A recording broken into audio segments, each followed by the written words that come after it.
নমস্কার বন্ধুরা, আজকের এই গল্পে আপনাদের স্বাগতম। আমার নাম বিরাট এবং আমি গুজরাটের বাসিন্দা। এই গল্পটি আমার এবং আমার মায়ের, যা একটি সত্য ঘটনার উপর ভিত্তি করে। আমি আপনাদের সামনে এটি বলতে চাই যে কিভাবে আমি আমার মাকে প্রস্তুত করেছিলাম যখন তার ইচ্ছা ছিল না। তাই বন্ধুরা, এই গল্পটি মন দিয়ে শুনুন। বন্ধুরা, আমাদের পরিবারে আমি, আমার বাবা, আমার মা এবং আমার একটি ছোট বোন রয়েছে। আমার বাবার নাম মোহন এবং তিনি একটি প্রাইভেট কোম্পানিতে কাজ করেন। আমার মায়ের নাম শালিনী, তিনি একজন গৃহিণী। আমার ছোট বোনের নাম অনুষ্কা এবং সে হাই স্কুলে পড়ে। আমার নাম তো আপনারা জানেনই। তাহলে চলুন আজ এগিয়ে যাই। মা বাবার প্রেমের বিয়ে হয়েছিল এবং তারা দুজনেই বেশ শিক্ষিত। তাই আমাদের বাড়ির পরিবেশ বেশ খোলামেলা এবং আধুনিক। মায়ের কথা বললে তিনি তার শরীরের খুব যত্ন নেন এবং ভালোভাবে শিক্ষিত হওয়ার কারণে শার্ট জিন্স এবং টপ পরা তার জন্য সাধারণ বিষয়। মা তার ফিটনেসের যত্ন নেওয়ার কারণে বেশ আকর্ষণীয় এবং সুন্দর দেখায়। আমি বাড়িতে তার একমাত্র ছেলে, তাই আমাকে সবসময় অনেক ভালোবাসা মেলে এবং বাবা মা কখনই আমাকে রাগান্বিত করেন না। যখনই সময় মেলে আমরা চারজন মিলে খোলামেলা কথা বলি। তাহলে এই গল্পটি শুরু হয় যখন আমি কলেজে ছিলাম। আমার পরীক্ষা শেষ হয়ে গিয়েছিল এবং গ্রীষ্মের ছুটি চলছিল। সেই সময় আমার বোনও ছুটিতে ছিল। যেহেতু আমি কখনই দাদু দাদির বাড়ি যাইনি, তাই আমি ছুটি বাড়িতেই কাটানোর সিদ্ধান্ত নিয়েছিলাম। যদিও আমার বোন নানির বাড়ি যাওয়ার জন্য জিদ করতে শুরু করেছিল, তাই বাবা তাকে নানির বাড়ি রেখে এসেছিলেন। আমার জন্য বাড়িতে ছুটি কাটাতে কোনো সমস্যা ছিল না, কারণ আমি বাড়িতে ল্যাপটপে গেম খেলতাম এবং মোবাইলের সময় কাটাতাম। একদিন আমি ল্যাপটপে গেম খেলছিলাম এবং সেই সময় বাড়ির কাজের মেয়ে ছুটিতে গিয়েছিল, তাই মাকেই সব কাজ করতে হচ্ছিল। বাবা সকালে অফিস চলে গিয়েছিলেন এবং মা বাড়ির কাজ সামলাচ্ছিলেন। তিনি সেই দিন রাজস্থানী পোশাক পরেছিলেন এবং যেহেতু তিনি বাড়িতেই ছিলেন, তাই তিনি দুপুরটা নেননি। এই সময় মা আমার ঘরে এসে ঝাড়ু দিতে শুরু করলেন। আমি বিছানায় বসে গেম খেলছিলাম। যেই মা ঘরে এলেন এবং ঝাড়ু দিতে শুরু করলেন, আমি তার দিকে মনোযোগ দিতে শুরু করলাম, কারণ তিনি দুপুরটা নেননি। কিছু জিনিস স্পষ্ট দেখা যাচ্ছিল। হঠাৎ মা আমার দিকে তাকিয়ে বললেন, উঠ, আমাকে বিছানার চাদর ঠিক করতে দাও, তারপর তোমার গেম খেলো। তখন আমি তৎক্ষণাৎ অন্য দিকে তাকানোর ভান করলাম এবং উঠে বাথরুমে চলে গেলাম। বাথরুমে গিয়ে আমি ভাবলাম, কি জানি মা আমাকে দেখে ফেলেছেন কিনা। সেই সময় আমি ভয় পেয়েছিলাম, কিন্তু আমার মনে নানা রকম ভাবনা চলতে শুরু করেছিল। আমি বুঝতে পারছিলাম না যে যা আমি দেখলাম এবং ভাবলাম তা সঠিক ছিল নাকি ভুল। তারপর আমি বেডরুমে ফিরে এসে বসে পড়লাম, কিন্তু এখন আমার মনোযোগ গেম খেলায় লাগছিল না। বিছানার চাদর ঠিক করে মা রান্নাঘরে চলে গিয়েছিলেন, তখন আমি রেহাই পেলাম যে মা কিছু সন্দেহ করেননি। তারপর আমি আমার ল্যাপটপ বন্ধ করে দিলাম এবং মোবাইলের সময় কাটাতে লাগলাম। হঠাৎ আমার কাছে একটি নোটিফিকেশন এলো এবং আমি সেটিতে ক্লিক করলাম। সেখানে আমি অনেক গল্প দেখলাম, যার মধ্যে একটি গল্প ছিল মা এবং ছেলের সম্পর্কে। আমি সেই গল্পটি পড়লাম, যেখানে ছেলে তার মায়ের সাথে কিভাবে আনন্দ উপভোগ করে। সেই গল্প পড়ে আমার মনেও একই রকম কিছু ভাবনা আসতে শুরু করল। তখন আমি বাথরুমে গিয়ে আমার মায়ের সম্পর্কে ভাবতে ভাবতে হাতে কিছু করলাম, তারপর বাইরে এসে দেখলাম যে মা রান্নাঘরে খাবার বানাচ্ছেন। তারপর আমি ফ্রিজ থেকে পানির বোতল নিতে নিতে মায়ের দিকে তাকিয়েছিলাম। তিনি আমার দিকে পিঠ করে দাঁড়িয়েছিলেন এবং আমি তাকে মনোযোগ দিয়ে দেখছিলাম। তার মনোযোগ খাবার বানানোর মধ্যে ছিল, তাই তিনি বুঝতে পারেননি যে আমি তাকে কিভাবে দেখছি। এবং ঠিক তখনই হঠাৎ মা পিছন ফিরে আমার দিকে তাকিয়ে বললেন, কি রে বিরাট, কি হয়েছে? কি দেখছিস? আমি ঘাবড়ে গেলাম এবং অবস্থা সামাল দিতে বললাম, কিছু না মা, আমি দেখছিলাম যে আমার প্রিয় মা কত পরিশ্রম করেন, সকাল থেকে রাত পর্যন্ত। এটি শুনে মা খুব খুশি হলেন এবং তিনি বললেন, হ্যাঁ বেটা, কিছু বছরের মধ্যে তোমারও বউ চলে আসবে আমার সাহায্য করার জন্য। এবং মা হেসে পড়লেন। এতটা বলার পর আমি আমার বেডরুমে চলে গেলাম এবং ভাবলাম যে মা জানেন কি যে আমি তাকেই দেখছিলাম এবং কি ভাবছিলাম। এইভাবে মাকে দেখতে দেখতে কয়েকদিন কেটে গেল এবং তখন আমি ভাবলাম যে শুধু দেখলে কিছু হবে না, কিছু পরিকল্পনা করতে হবে। এমন ভাবতে ভাবতে সন্ধ্যা হয়ে গেল এবং বাবা অফিস থেকে বাড়ি ফিরে এলেন। তিনি বললেন যে অফিসের কাজের জন্য তাকে 1 দিনের জন্য বিদেশ যেতে হবে। কি না পেতে শুনে আমি মনে মনে খুব খুশি হলাম এবং সম্মতিতে মাথা নেড়ে দিলাম। তারপর 3 দিন পর বাবা চলে যাচ্ছিলেন এবং আমি ঠিক করলাম যে যা কিছু করতে হবে এই 1 দিনের মধ্যেই করতে হবে, না হলে আর এমন সুযোগ মিলবে না। পরের দিন মঙ্গলবার ছিল, বাবা চলে যাচ্ছিলেন, তাই একটু শপিং করতে হবে। মা এবং বাবা শপিং করতে বের হতে যাচ্ছিলেন, তখন আমাকে জিজ্ঞাসা করলেন তুমি আসবে? আমি না করে দিলাম এবং বললাম তোমরা যাও, আমি গেম খেলব। তারপর তারা দুজন চলে গেলেন এবং তারা যাওয়ার সাথে সাথেই আমি দরজা লক করে তাদের বেডরুমে গেলাম। আমি আলমারি খুলে দেখলাম যে আমার কোনো আইডিয়া মেলে কিনা, তখনই আমার একটি উপায় মাথায় এল। আমি আরও খুঁজতে লাগলাম এবং মায়ের লিপস্টিক ও বডি স্প্রে পেলাম। খুঁজতে খুঁজতে মায়ের অনেক কাপড় পেলাম, তার মধ্যে একটি ড্রেস পেলাম যা মায়ের ওয়ান পিস ছিল, লাল রঙের। এটি দেখে আমি ভাবলাম মা এই ড্রেসে কেমন দেখাবে।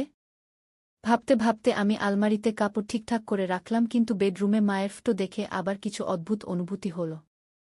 এখন আমি মনে মনে ঠিক করলাম যে মায়ের নামে আর কিছু হবে না, এখন কিছু করতেই হবে, তবেই আমি শান্ত হতে পারব। সবকিছু ঠিকঠাক গুছিয়ে আমি হোল রুমে এসে টিভি দেখতে লাগলাম, তখনই মা এবং বাবা ফিরে এসে বসে গেলেন। এইভাবে সেই দিন কেটে গেল এবং পরের দিন বাবা চলে যাচ্ছিলেন, তাই মা তাড়াতাড়ি উঠে সবকিছু গুছিয়ে দিলেন এবং বাবাকে নাস্তা দিয়ে বাড়ির বাকি কাজে লেগে গেলেন। সকাল ৮টায় বাবা আমাদের বিদায় বলে চলে গেলেন এবং মাও বাড়ির কাজে ব্যস্ত হয়ে গেলেন। বাবার কোম্পানির কাজে বাইরে যাওয়া আমাদের জন্য কোনো নতুন বিষয় ছিল না। মা তাড়াতাড়ি উঠে বাবাকে সামলানোর চেষ্টায় গোসল করতে যাননি। বাবার চলে যাওয়ার পর সকাল ৯:০০ বাজে মাম্মি নাহাতে চলে গেল আর আমি হলে টিভি দেখছিলাম। হঠাৎ মাম্মির আওয়াজ এল, কি বিরাট তোয়ালে দে দোগু।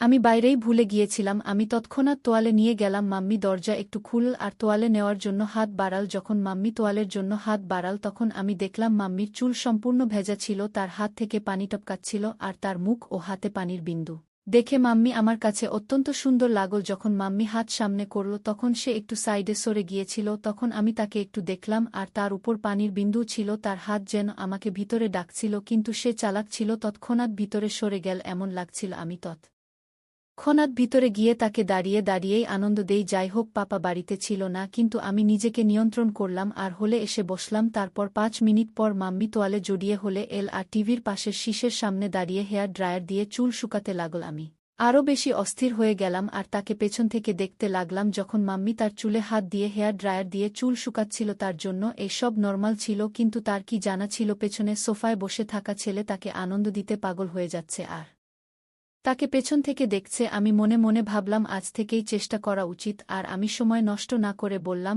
মাম্মি তুই সবসময় ৫৭ ড্রেসই পরিস বাড়িতে কি? তখন মাম্মি বলল, কেন রে বেটা, এমন কি আছে? আমি যা ভাল লাগে তাই পরি, তোমার কেন মনে হয় অন্য কিছু পরা উচিত? তখন আমি বললাম, কিছু না মাম্মি, কাল যখন তুই জিন্স আর টপ পরেছিলি তখন এমনিতেই বলছিলাম কি। তখন মাম্মি বলল, ও অরে পাগল, বাড়িতে কে জিন্স আর টপ পরে বাইরে যেতে হলে তো পরবেই নাকি? তারপর আমি বললাম, কি এমন না মাম্মি, যখন তুই শাড়ি আর রাজস্থানী ড্রেস পরিস তখন একটু বয়স্ক লাগে তাই বললাম। তারপর মাম্মি উত্তর দিল, কি এখন যুবক বকর কি করব, যাকে ভালোবেসেছি তার সাথে বিয়ে করেছি, আর এখন তোমার মতো অলস ছেলে আর অনুষ্কার মতো সুন্দর মেয়ে আছে, আর কি চাই?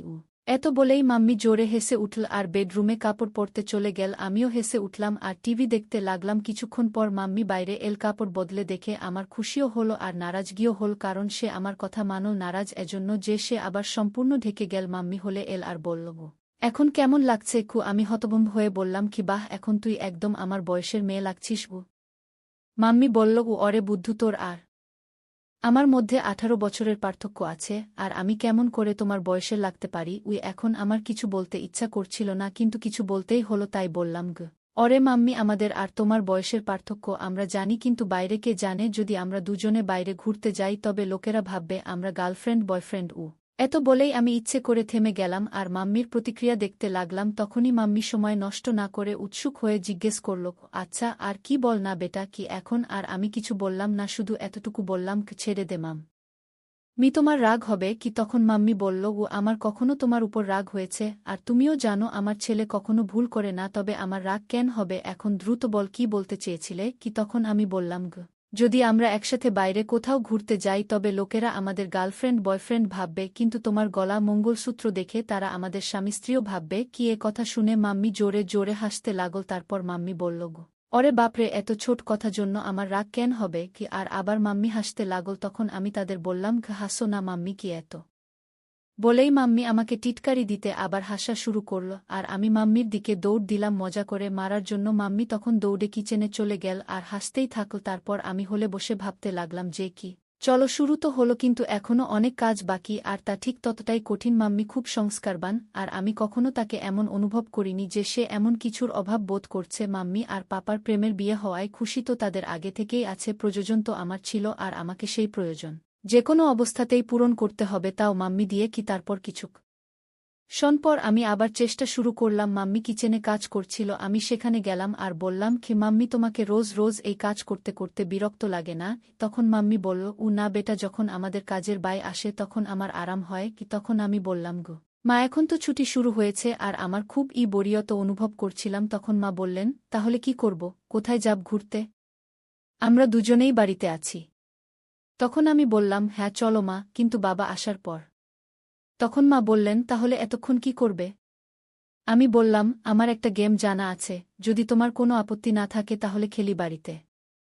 মা বললেন, আমার ল্যাপটপে গেম খেলতে কোনো আগ্রহ নেই, অন্য কিছু বলো। তখন আমি বললাম, আরে আমার প্রিয় মা, ল্যাপটপে নয়, শুধু এমনি আমরা দুজন খেলব। তখন মা বললেন, আচ্ছা ঠিক আছে, কোনো গেম?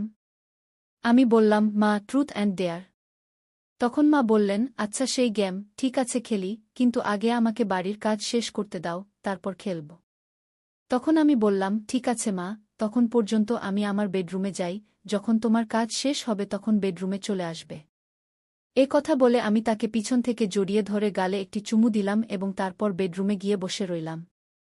আমি বেডরুমে বসে ভাবতে লাগলাম, মা প্রস্তুত তো হয়ে গেছেন, কিন্তু কি জিজ্ঞাসা করব যাতে তার রাগ না হয় এবং আমার কাজও হয়ে যায়। কিছুক্ষণ পর মা বেডরুমে এলেন এবং আমার সামনে বসে গেলেন। তখন মা বললেন, এখন বলো কি খেলতে হবে? তখন আমি বললাম, মা, তোমাকে তো জানাই ট্রুথ অ্যান্ড ডেয়ার গেম, এখন আমাকে বলো গেমের শুরু তুমি করবে নাকি আমি? তখন মা বললেন, তুমিই শুরু করো। তখন আমি মাকে জিজ্ঞাসা করলাম, তোমাকে ট্রুথ চাই নাকি ডেয়ার? মা বললেন, ট্রুথ। তখন আমি প্রশ্ন করলাম, তোমার বিয়ের আগে কোনো বয়ফ্রেন্ড ছিল? আমার প্রশ্ন শুনে মা বললেন, এ কী ধরনের প্রশ্ন বিরাট? তখন আমি বললাম, এটাই আমার প্রশ্ন, আর তুমিই তো ট্রুথ বেছে নিয়েছ, এখন বলো। তখন মা বললেন, হ্যাঁ আমার বয়ফ্রেন্ড ছিল, এবং সে তোমার বাবাই। এরপর আমি মাকে বললাম, এখন তুমি আমাকে জিজ্ঞাসা করো, আমারও ট্রুথ। তখন মা একটু ভেবে আমাকে প্রশ্ন করলেন, মা বললেন, তোমার কোনো গার্লফ্রেন্ড আছে? তখন আমি হ্যাঁ বলে উত্তর দিলাম এবং বললাম, হ্যাঁ আছে, সে আমার সামনেই বসে আছে। আমার উত্তর শুনে মা একটু রেগে বললেন, আরে বেটা, এমন বলা ভুল, আমি তোমার মা। শুরুতে আমার আত্মবিশ্বাস একটু কমে গেল, কারণ মায়ের এমন গেমে কোনো আগ্রহ ছিল না এবং তিনি সংস্কারমনা ছিলেন। কিন্তু আমি হার মানতে রাজি ছিলাম না। তখনই আমি বললাম, আরে মা, মজাকেই বলেছিলাম, তুমি তাড়াতাড়ি রেগে যাও কেন? তখন মা ভালোবাসার হাসি দিয়ে হেসে উঠলেন এবং মাথা নাড়লেন। এরপর আবার আমি মাকে জিজ্ঞাসা করলাম, এখন তোমাকে কি চাই, ট্রুথ নাকি ডেয়ার? তখন আবার মা ট্রুথ বললেন। তখন আমি তাকে প্রশ্ন করলাম, বিয়ের আগে তুমি কি কখনো আনন্দ নিয়েছ বা কোনো গেম খেলেছ? তখন মা রেগে বললেন, বিরাট, এটা বেশি হয়ে যাচ্ছে, আমার মনে হয় না তোমার এমন প্রশ্ন জিজ্ঞাসা করা উচিত, এখন আমাদের এখানেই রাখা উচিত। তখন আমি বললাম, আরে মা, আমরা ভালো বন্ধু, আর আমার মনে হয় না তুমি আমার কাছ থেকে কিছু লুকিয়ে রাখতে পারবে, যদি তুমি আমাকে ভালোবাসো এবং আমার উপর বিশ্বাস রাখো। তখন মা বললেন, কিন্তু বেটা, তুমি আমার ছেলে, আর এসব কথা ঠিক নয়। তখন আমি তাকে বললাম, মা, তুমি তো অনেক পড়াশোনা করেছ, তবুও তোমার এসব কথা ভুল লাগে। এগুলো সেই সব কথা যা আমাদের ফার্স্ট সায়েন্সে শেখানো হয়। তখন মা বললেন, এগুলো সায়েন্সে শেখানো হয় না বেটা। তখন আমি বললাম, না শেখানো হয়, তাহলে আমাকে এসব বিষয়ে কিছুই জানা উচিত নয়। এরপর মা বললেন, তোমার সব কিছু জানার পূর্ণ অধিকার আছে, কিন্তু মনে রেখো তুমি কাকে জিজ্ঞাসা করছ। তুমি আমাকে, অর্থাৎ তোমার মাকে এসব জিজ্ঞাসা করছ। তখন আমি বললাম, মা, তোমাকেও তো জানা আমার কোনো বন্ধু বা গার্লফ্রেন্ড নেই, তাহলে আমি কাকে জিজ্ঞাসা করব? তুমিই আছ যার সাথে আমি সব কথা বলি। তখন মা একটু খারাপ লাগল, কারণ ছোটবেলা থেকেই আমি বেশি বাইরে যাইনি এবং তাই আমার বেশি বন্ধুও ছিল না। তার বুঝতে অসুবিধা হল না যে আমি মানব না, তাই তিনি কথা বলতে রাজি হলেন। তখন মা বললেন, হ্যাঁ আমরা কয়েকবার এমন করেছি এবং একবার আনন্দ নিয়েছিলাম। তখন আমি বললাম, মা, এত ছোট কথা বলতে এত সময় নিলে? তখন মা বললেন, এখন তো খুশি হয়েছ না? আমি হার মানিনি, কারণ আমি জানতাম, যদি এখন থামি তবে আর কখনো মায়ের সাথে কথা বলতে পারব না। কোনোভাবে মাকে শান্ত করলাম এবং গেম আবার শুরু করলাম। আমি বললাম, ঠিক আছে মা, গালি সঠিক, এখন আমি করব। তখন মা বললেন, হ্যাঁ দ্রুত করো। তখন আমি মায়ের কাছে গেলাম এবং কিছুক্ষণ তাকিয়ে থাকলাম। তারপর আমি যা করা উচিত ছিল না তা করলাম। ধীরে ধীরে মাকে প্রস্তুত করে আমি মজা নেওয়া শুরু করলাম। এখনই কিছুটা নিয়েছিলাম, তখনই মা আমাকে থামানোর চেষ্টা করলেন। তখন আমি অনুভব করলাম যে আমি আমার সীমা অতিক্রম করছি। এই সময় মায়ের চোখে অসন্তোষ এবং চিন্তা স্পষ্টভাবে দেখা যাচ্ছিল। তিনি আমাকে স্নেহে বুঝিয়ে বললেন, বিরাট, এই সব কথা একটি মজাক পর্যন্ত ঠিক আছে, কিন্তু মাছেলের সম্পর্কের একটি মর্যাদা আছে, আমাদের তা অতিক্রম করা উচিত নয়। আমি মায়ের কথা গভীরভাবে নিলাম। আমিও বুঝতে পারলাম যে মায়ের মন কষ্ট দেওয়া ভুল ছিল। আমি মায়ের কাছে তাড়াতাড়ি ক্ষমা চাইলাম এবং প্রতিশ্রুতি দিলাম যে এখন থেকে এমন কোনো মজাক করব না যা আমাদের সম্পর্কে দূরত্ব আনবে। মা আমার ক্ষমা গ্রহণ করে আমাকে জড়িয়ে ধরে বললেন, বেটা, আমি সবসময় তোমার বন্ধু থাকব, কিন্তু আমাদের এও মনে রাখতে হবে যে আমাদের সম্পর্কের কিছু সীমা আছে। তখন আমি মাকে বললাম, হ্যাঁ মা, এখন আমি বুঝেছি, আমি আপনাকে কখনো কষ্ট দেব না। এরপর আমরা দুজনেই হেসে আবার সাধারণ কথোপকথন শুরু করলাম। এখন মা আমাকে আমার বন্ধুদের সাথে বেশি সময় কাটানোর পরামর্শ দিলেন এবং বললেন যে জীবনে সম্পর্কের মর্যাদা এবং সম্মান বজায় রাখা অত্যন্ত গুরুত্বপূর্ণ। এই কথোপকথন আমাকে শিখিয়েছে যে মজাকেরও একটি সীমা আছে এবং সম্পর্কে পারস্পরিক বোঝাপড়া এবং সম্মান থাকা উচিত। শেষে আমরা দুজনেই একে অপরের সাথে হেসে খেলা শেষ করলাম এবং এই প্রতিশ্রুতি দিলাম যে আমাদের মধ্যে বন্ধুত্ব এবং ভালোবাসা সবসময় থাকবে, কিন্তু সম্পর্কের মর্যাদা কখনো ভুলব না। তাই বন্ধুরা, এটা ছিল আমাদের আজকের ছোট্ট গল্প। আপনি এই গল্পটি কেমন লাগলো কমেন্ট করে অবশ্যই জানাবেন। যদি গল্পটি পছন্দ হয়ে থাকে তবে লাইক করুন এবং আপনার বন্ধুদের সাথে শেয়ার করুন। এগিয়ে এমনই রোমাঞ্চকর গল্পের জন্য আমাদের চ্যানেল সাবস্ক্রাইব করুন এবং বেল আইকন টিপতে ভুলবেন না, যাতে আপনি আমাদের কোনো গল্প মিস না করেন। ধন্যবাদ।